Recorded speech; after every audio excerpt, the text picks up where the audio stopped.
Hey everybody, Rob Veno here, WagerTalk.com, WagerTalk TV. It's Thursday. We're going to come in here with a couple of free selections with analysis on the NBA card tonight. First look, going to be Phoenix and San Antonio. Second look will be the Lakers and Portland. But before we get started, I want to make everybody aware of the special offer going on right now at WagerTalk. You can get 10 days of plays for the cost of 7. For a limited time here, a 7-day all-access pass will get you 3 free additional days. $69 for a 3-day pass. So you're going to save $69. You're getting 10 days worth of releases. My NBA, my college basketball, of course, both heating up right now. Plenty of action to have that. So no code needed for this one. You'll get any 5% blue chip that I release. Once again, this offer is going to expire Tuesday the 25th at midnight. So hop in now, get the most for your money here. 10 days of selections for the price of just 7 right now at WagerTalk.com. Let's take a look here at Phoenix at San Antonio. Both teams, their first game out of the break.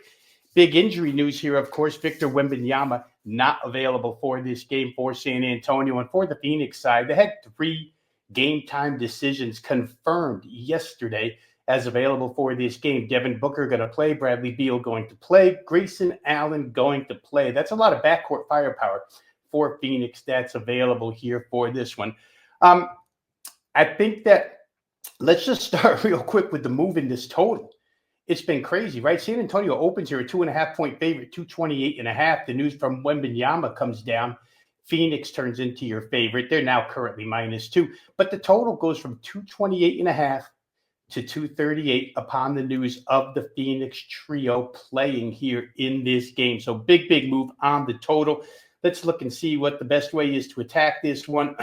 To me, the Suns are the team here with the motivation and focus angle. Clear to me that Devin Booker with the All-Star snub, highly motivated here. Kevin Durant having to defend himself recently for not wanting to go to Golden State. And in those comments saying he wants to stay in Phoenix to try and see if this can work, to try and make this work, I should say. So you have 2 guys, the top 2 guys on the team with real motivation here for these final 25 or so games. The Suns need wins. It's plain and simple. They're currently number 11 in the West, a game and a half behind Golden State for the number 10 spot. So every win is important here. Taking advantage of a spot where they don't have to face Victor Wembanyama is probably huge. And the Spurs, without Wembanyama, they're a below average defensive team, no question about it. 11 of their last 14 games, and most of those have been with Wembanyama in the lineup.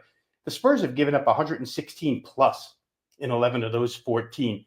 Phoenix's defense is susceptible too. They've given up 117 plus in 7 straight. A couple of those were in overtime, so we have to give them a little bit of credit there. But this game is likely to be dictated by the offense. As I see it this way, the teams haven't faced each other but one time all season long. That was back on December the 3rd. There's not much from that matchup that you can apply here. I just see Phoenix as the more motivated team. I think their offense can explode against this San Antonio defense, which, by the way, they're going to start Jeremy Sohan at center tonight. Their 1 through 9 rotation doesn't include a guy better than 6'9", so certainly no rim protection. They'll try to utilize their speed here, which means this game will go up and down. I think Phoenix will go with them, knowing that they can score on this team. I'm going to isolate this one, though, because of the fundamental matchup. I just described the lack of size for San Antonio. The situation, which I described with Durant and Booker being motivated and the Suns team being motivated, but most importantly, the number. The Suns are likely headed to 120 plus in this game, and their team total is 119.5. So that's going to be your free play in this contest for today. The Phoenix Suns team total full game over 119.5.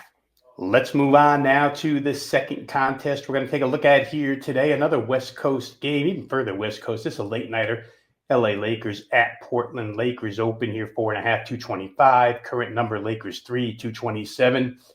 And here's your giant question mark in this game. Who knows who's going to play for the Lakers? Luka could be rested. Probably not going to play the second of back-to-backs due to his injury.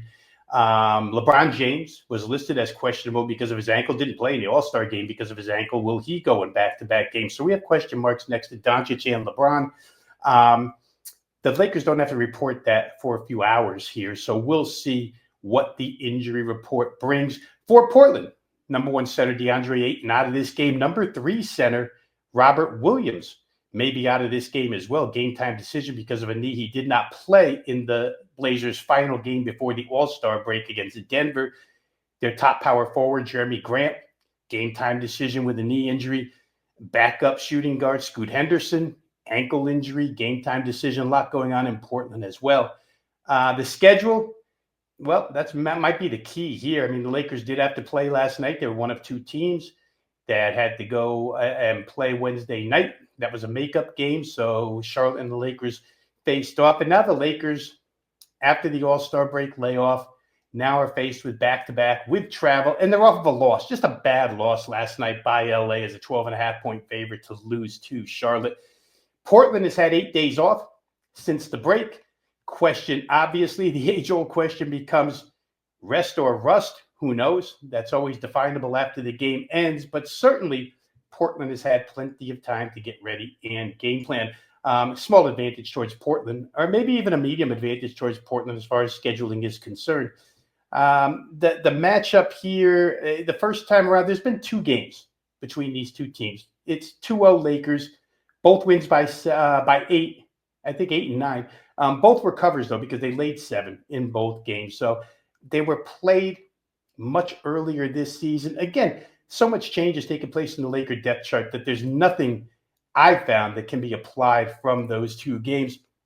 When we look at last night's game and the loss by the Lakers and the 100 points that they put up, I got caught on the wrong end of that. I thought that game would go over, was never close to going over, needed overtime help, didn't get overtime help when LeBron missed a couple of threes. But the Lakers lost Austin Reeves in the second quarter of that game due to ejection. So the offense suffered because of that.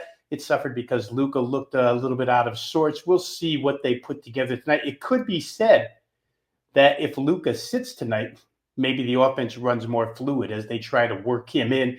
It looks like a sporadic thing to me because they looked real good with Luka in the lineup against Utah prior to the break. Then they looked really lousy last night.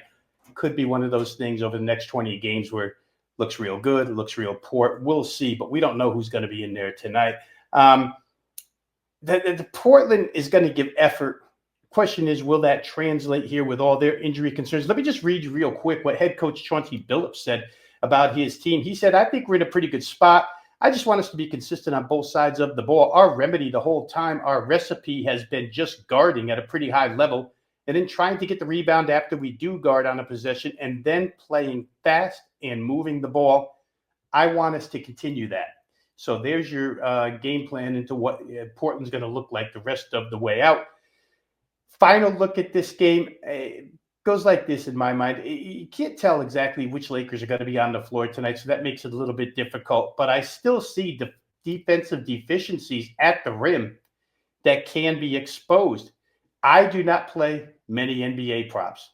Those who follow me on a daily basis know I probably played 2 or 3 all season long, closer to 2, but I have to really see one that is clear to me in order to play, and I think we have a clear one here. Donovan Clingan could get all the center minutes here tonight, or the majority of them. He's going to at least see 27 to 30 minutes, even if Robert Williams does play. Take a look at the last 2 games for Portland before the break against Denver, where Clingan had 31 minutes as a starter in their last game before the break, 17 points and 20 rebounds. Points and rebounds total there is 37. The game before that against Denver, he was a backup. Ayton got hurt. He got 21-plus minutes in that game, had 21.7 rebounds. That's 28 points and rebounds. Tonight's total for Donovan Clingan, PNR, 20.5. I see a clear advantage here. That's going to be your free play in this game. I'm going the prop route here.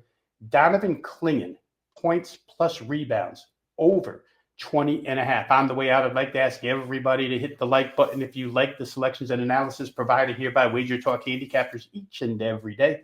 Go ahead and hit the like button, hit subscribe. Join the 195,000 plus who already have subscribed to WagerTalk TV. If you have a comment on this game or any game on the NBA slate. I appreciate them all. I try to get to them as quickly as I can. Go ahead and stop by the comments section and drop your preference or your play in there. For now, this is Rob Veno saying good luck with all your plays. We'll see you next time on Wager Talk TV.